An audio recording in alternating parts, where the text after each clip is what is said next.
Jadi memang latar belakang munculnya pegawai pemerintah dengan perjanjian kerja itu adalah ada di amanat Undang-Undang Nomor 5 Tahun 2014 tentang aparatur sipil negara.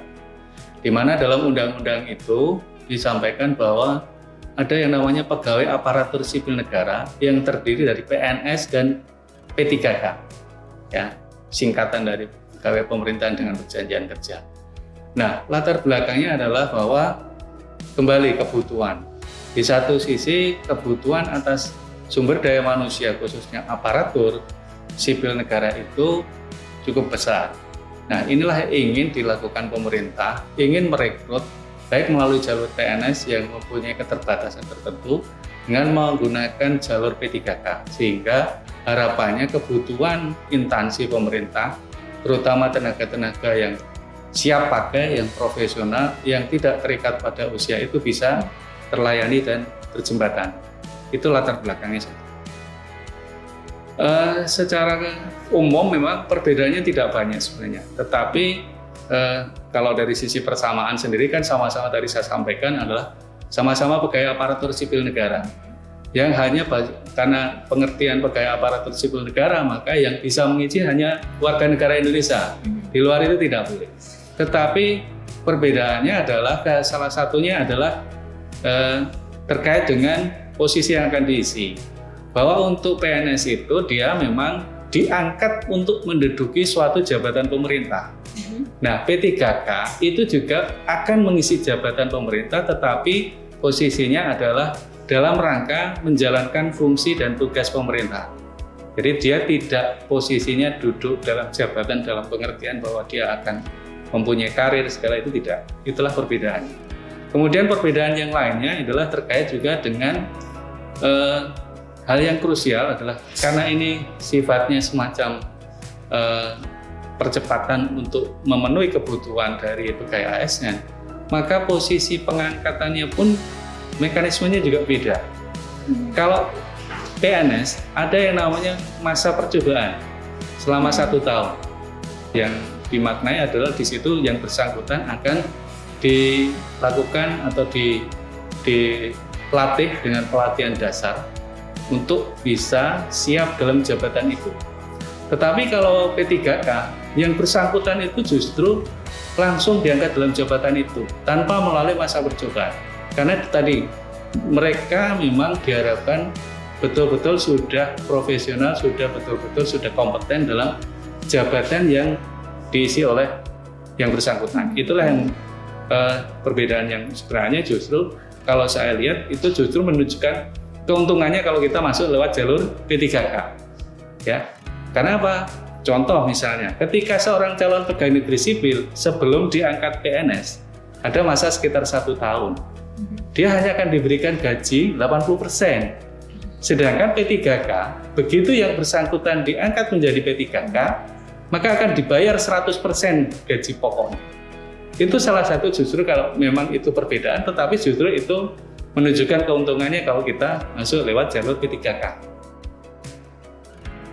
Dari sisi seleksi semua, baik PNS maupun P3K itu tetap melalui proses seleksi karena ini amanat Undang-Undang Nomor 5 Tahun 2014. Jadi ada proses penyusunan kebutuhan baik PNS maupun P3K, kemudian setelah ditetapkan kebutuhannya, maka akan dilakukan proses seleksi untuk menentukan warga negara Indonesia mana saja yang sudah melamar dan memenuhi kriteria persyaratan yang dibutuhkan.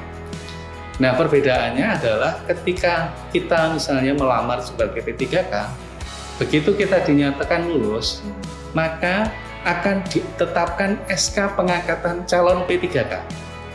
Berdasarkan SK pengangkatan calon P3K itu kemudian diajukan usul ke BKN untuk ditetapkan nomor induk P3K-nya. Nah, setelah yang bersangkutan ditetapkan nomor induk P3K-nya, maka PPK atau pejabat pembina kepegawaian, baik gubernur, bupati, wali kota, atau menteri atau pimpinan lembaga non-kementerian bisa menetapkan SK pengangkatan P3K yang bersangkutan. Dan setelah itu yang bersangkutan bisa bekerja, ya, bekerja dan menerima penghasilan.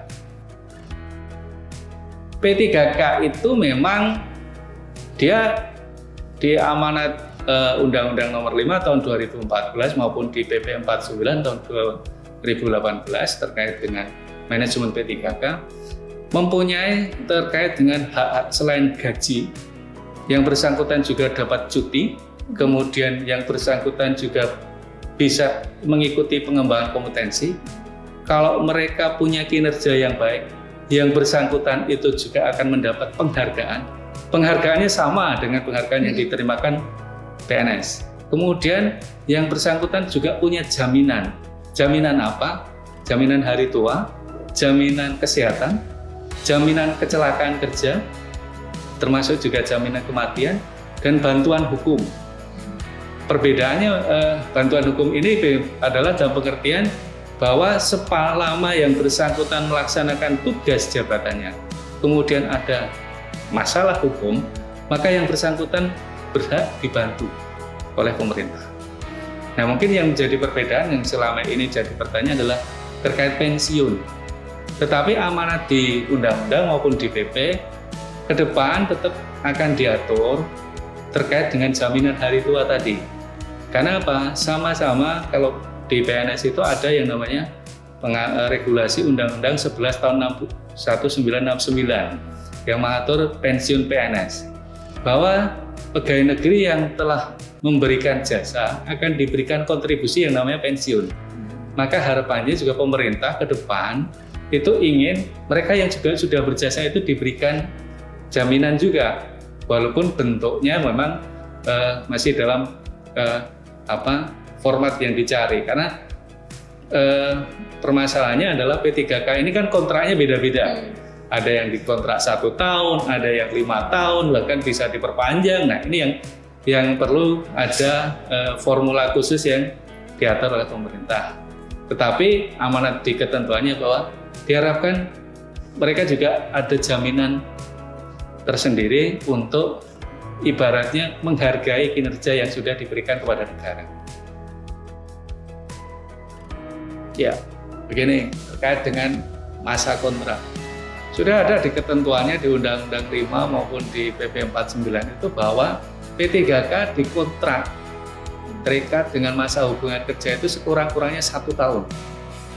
Maksimalnya sebenarnya di ketentuan tidak diatur, tetapi kebijakan dari pemerintah mengikuti penyusunan kebutuhan PNS per 5 tahun, maka maksimalnya 5 tahun. Ada ketentuan di Peraturan Menpan Nomor 70 Tahun 2020. Ya, jadi masa hubungan kerjanya sekurang-kurangnya 1 tahun, paling lama 5 tahun. Nah, bagaimana dengan perpanjangannya? Kembali perpanjangan itu kembali kepada esensi dari P3K. P3K itu direkrut adalah untuk memenuhi kebutuhan sumber daya manusia di instansi pemerintah. Ya, artinya kalau memang instansi pemerintah masih membutuhkan yang bersangkutan, maka instansi pemerintah bisa memperpanjang. Nah, bagi P3K sendiri tentu saja juga tidak hanya sekedar kebutuhan yang akan diisi, tetapi juga kinerjanya.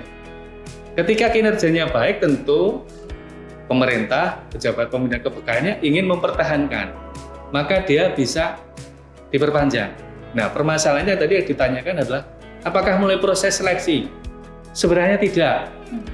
Proses seleksi itu kalau yang bersangkutan kemudian melamar atau ingin pindah ke jabatan lain atau pindah unit kerja. Karena tidak ada istilah mutasi P3K. Mereka sejak awal melamar untuk mengisi jabatan tertentu di unit kerja tertentu. Sehingga ketika mereka pindah jabatan, maka mereka harus melalui proses seleksi lagi. Karena jabatan yang dilamar beda. Nah, itulah ya. Kalau melamar itu boleh, tetapi kembali ketentuannya. Jadi regulasi yang mengatur pengangkatan atau pengadaan calon pegawai negeri sipil itu bahwa usia serendah-rendahnya 18 tahun, setinggi-tingginya 35 tahun. Kecuali untuk 4 jabatan, ada dokter, kemudian peneliti, dokter pendidik klinis, satunya lagi saya lupa kalau nggak salah perekayasa. Itu dia bisa sampai usia 40 tahun. Di luar 4 jabatan itu ada peraturan presiden yang mengatur, ya, itu tidak bisa, maksimal 35 tahun. Tetapi kalau tetap ingin jadi P3K, dia tidak terbatas usia karena ketentuannya serendah-rendahnya untuk melamar P3K itu usianya 20 tahun. Jadi bisa saja kalau dia sudah misalnya selesai P3K, dia usianya dia dikontrak 5 tahun, ya. Padahal dulu waktu diangkat P3K usia 33 tahun, begitu dia selesai kan dia sudah usianya 38 tahun. Kalau dia melamar CPNS tentu nggak bisa, karena dia usianya sudah di atas 35. Tetapi ruang untuk dia melamar P3K masih bisa. Artinya dia masih bisa melamar sebagai pegawai aparatur sipil negara.